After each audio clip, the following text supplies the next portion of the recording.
depends on the eye, you don't know what's going to happen to the prescription. Sometimes you get good results, other times you don't. Typically it works well for early to moderate cones, but I've been surprised in some cases the acuity you can get even with moderate to advanced cones. So without going into too much detail, what's important here, you have a combination of spherical curves and tangent angles on the back, aberration control. It has reverse geometry to try to keep the center of the lens as close to the cornea as possible. In many markets, it's put out as a 3-monthly replacement silicone hydrogel. In the UK, they offer that option plus a hydrogel option. Here, medical are going to launch it as a 6-monthly or an annual replacement in the hydrogel option.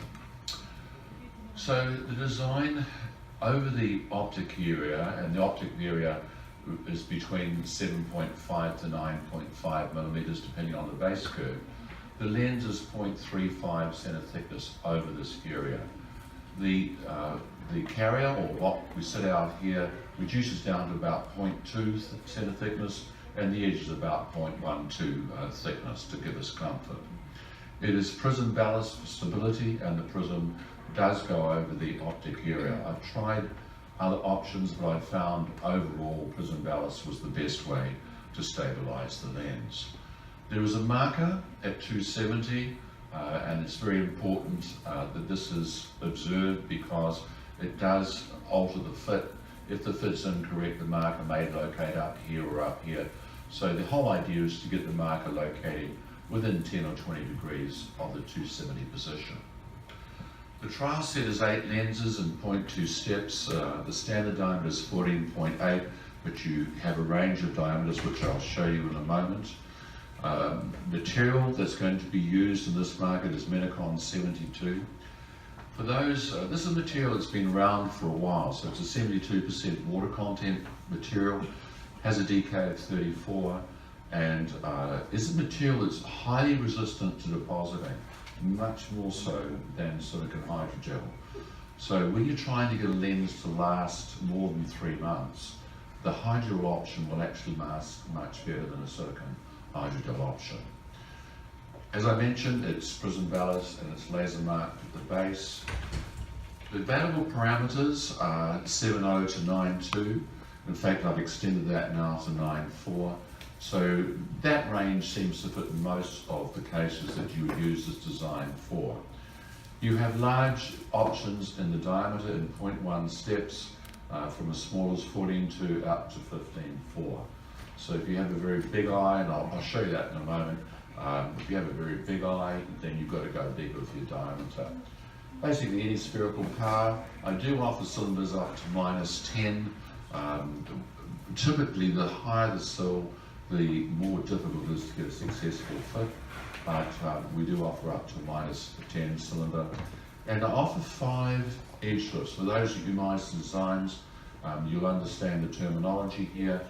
Plus means you're going to increase the lift, minus means you're going to decrease the lift. So it's all to do with controlling the peripheral fit. Axis around the clock.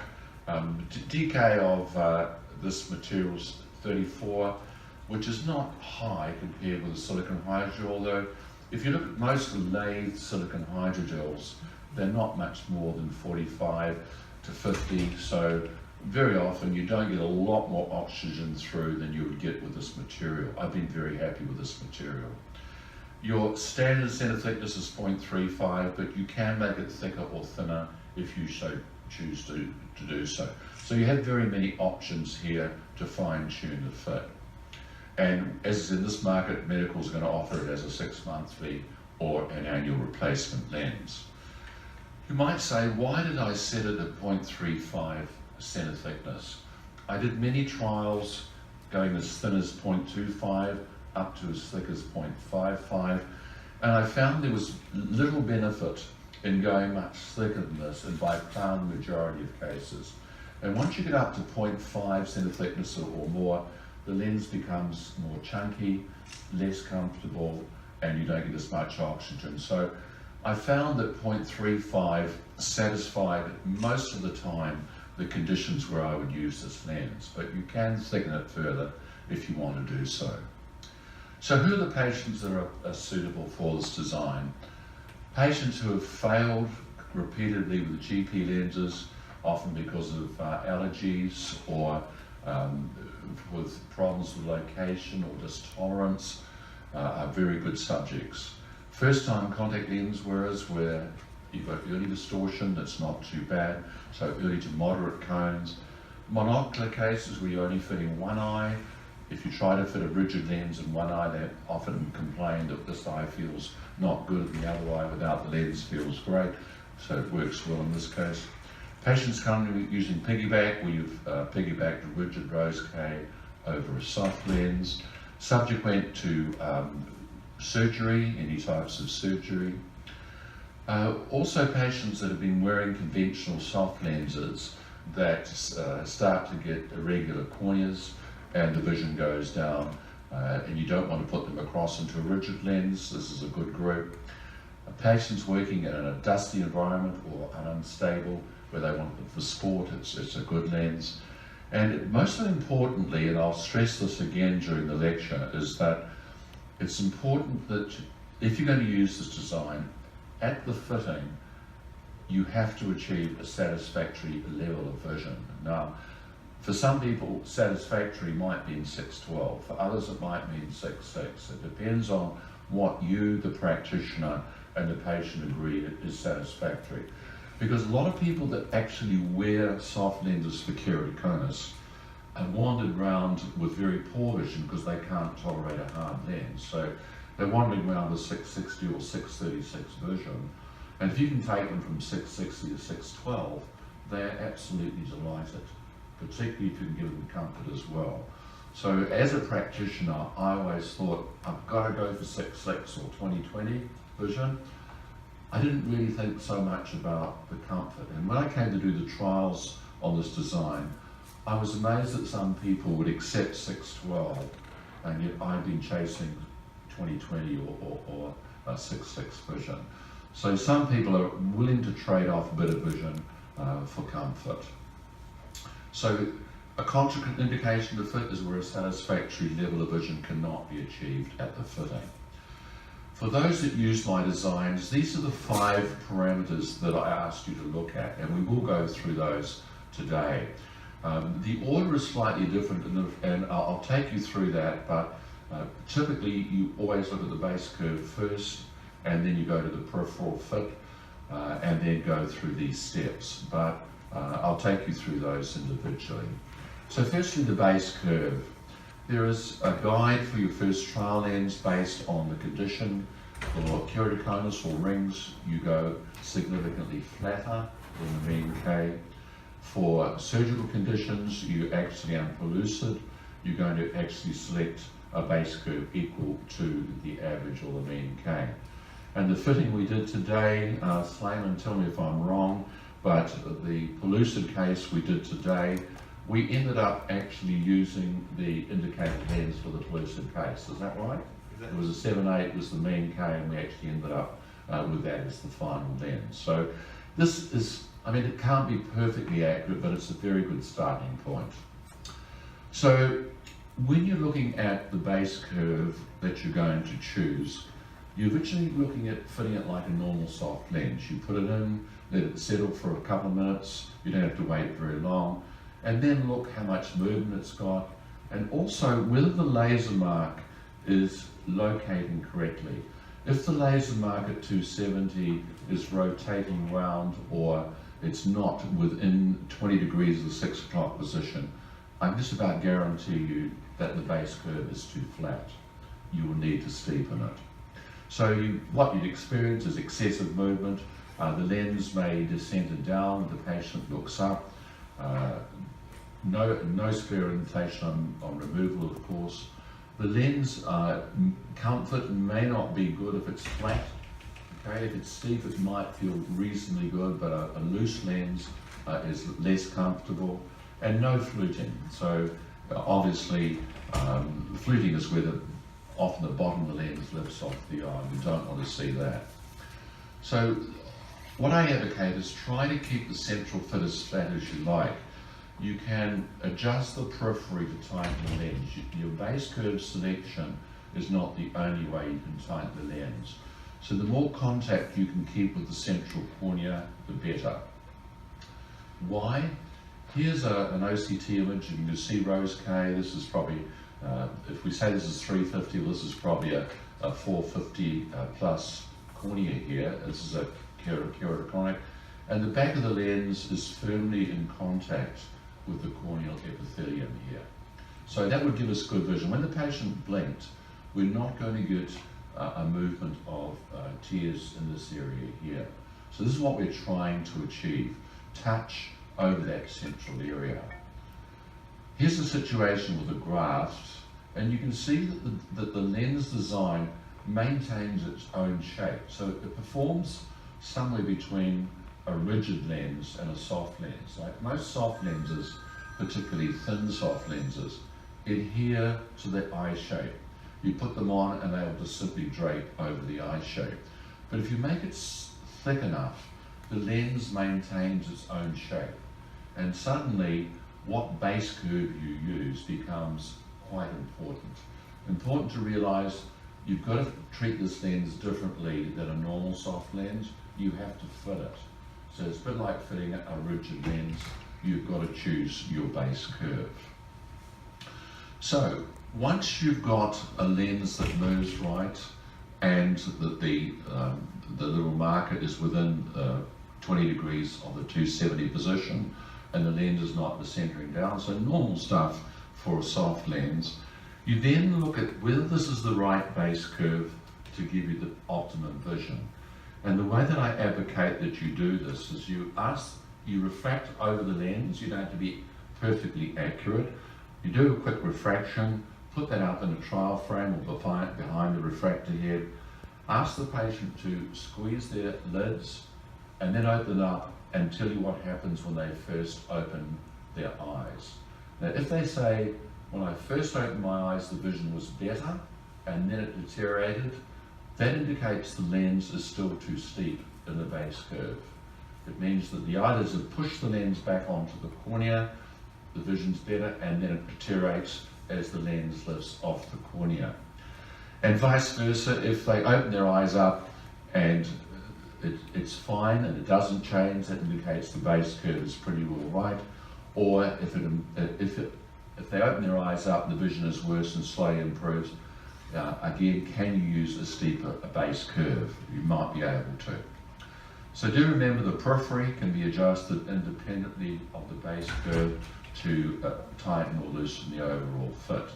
And best corrected visual acuity is the primary driver for the selection of your appropriate base curve.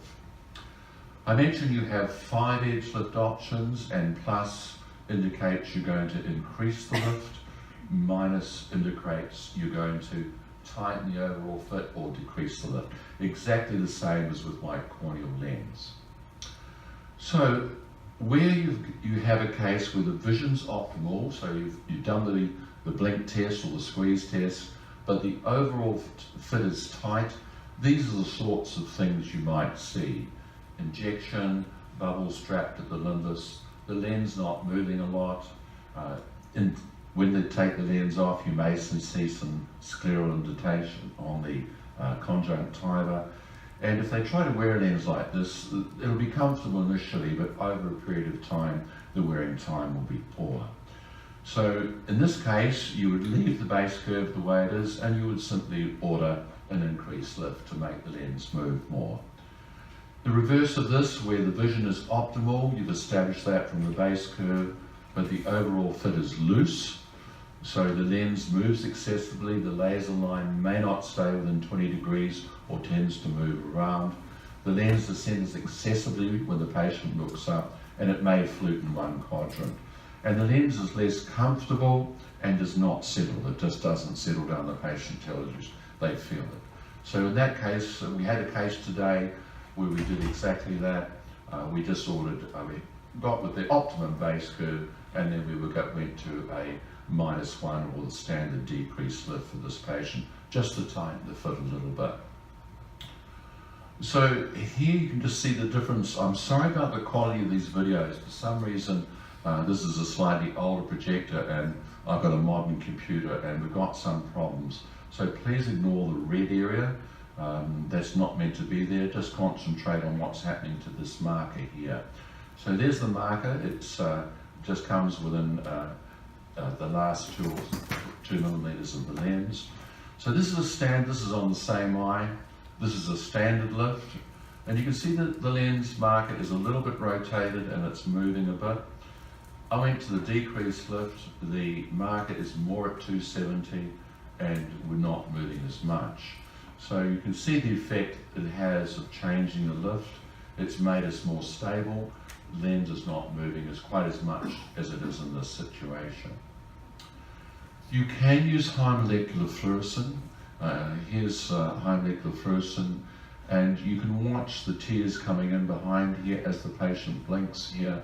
You can slowly see some fluorescence coming underneath the lens. So it's not hugely beneficial to use fluorescence, you don't have to, but it does give you some idea of the relationship between the back of the lens and the eye, which in some cases is useful. In this case, you can see it's very useful. We're very, very flat here. I mean, this lens is grossly flat and it's causing flooding. So we know we've got to go much steeper in our base curve here.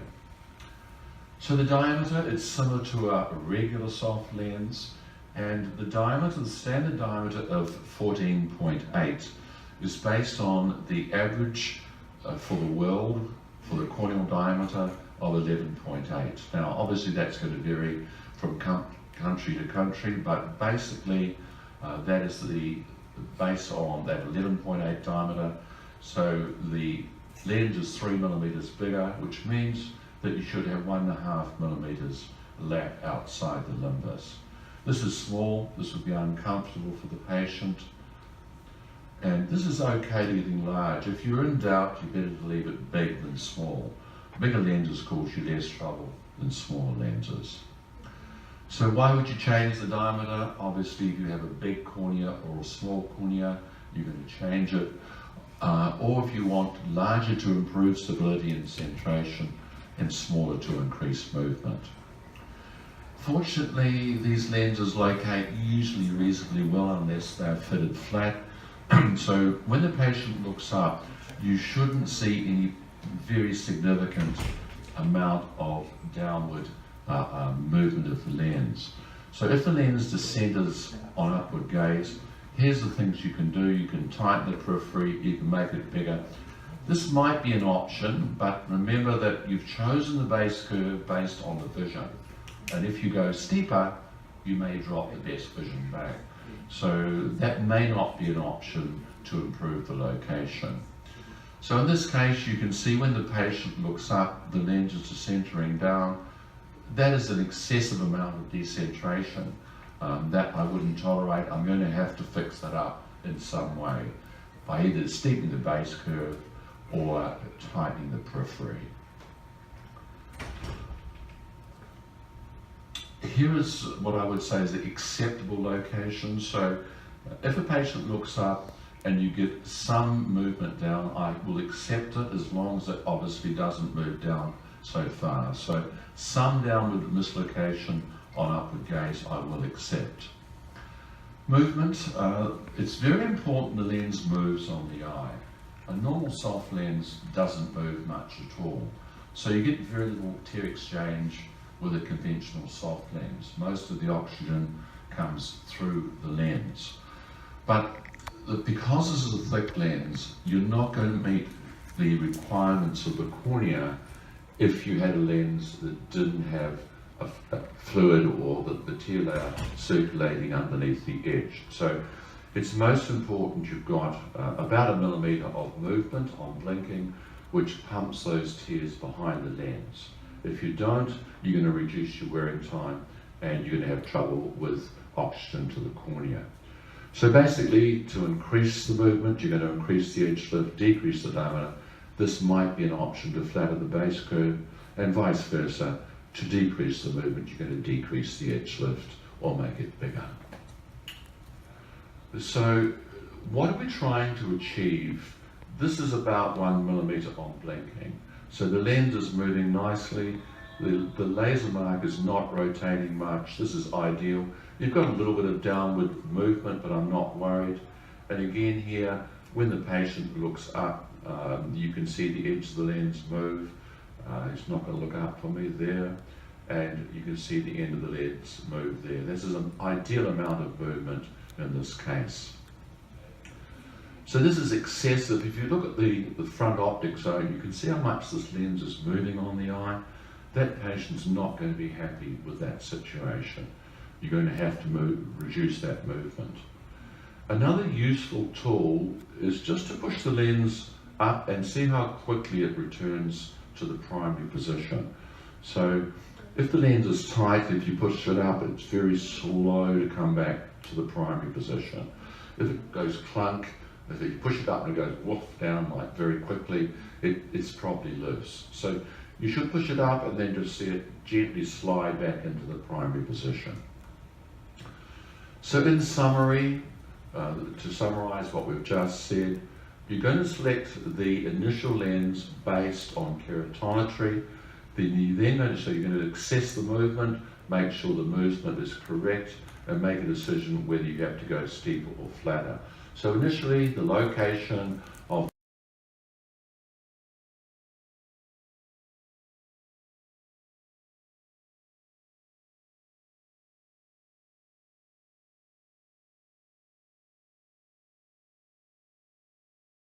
quadrant. So it's ACT, the same as my rigid lenses. And I offer 2 grades of ACT. The first one is grade 1, where fluting may not be apparent in the straight ahead gaze, but when the patient looks laterally up or down or sideways, you can see the lens flute. Double ACT is when you've got fluting even in the straight ahead gaze. It's not an option you'll use a lot, but in some cases it's a useful option just to tighten the fit up in that one quadrant. The ACT axis can be placed anywhere, so it doesn't have to be at 270, it can be placed anywhere around the clock. But if you don't state where you want it, they assume you want it at 270. So if you don't want it at 270, then you have to stipulate where you want the ACT. If you have deposits like this, this fortunately Minicon 72, I think is one of the best materials not to get depositing. This is actually a silicon hydrogel lens that was only 1 month old. This is a Rose K2 soft, but we changed to the Minicon 72 and resolved the problems. Also, we changed to from multi-purpose to a peroxide-based system. So if they have problems with deposits like this, can you change the material? That's probably not an option for this market. I don't know if medicals are going to do that. Is it excessive movement? That sometimes is an issue. And particularly, are they looking after it? Do you have to put them on a peroxide-based system? I want to finish up this lecture just talking about a wee bit about fitting. And here's some of the things that people say about soft lenses and keratoconus. That they're only useful in early keratoconus, that you need to use mini lenses to get the prescription right.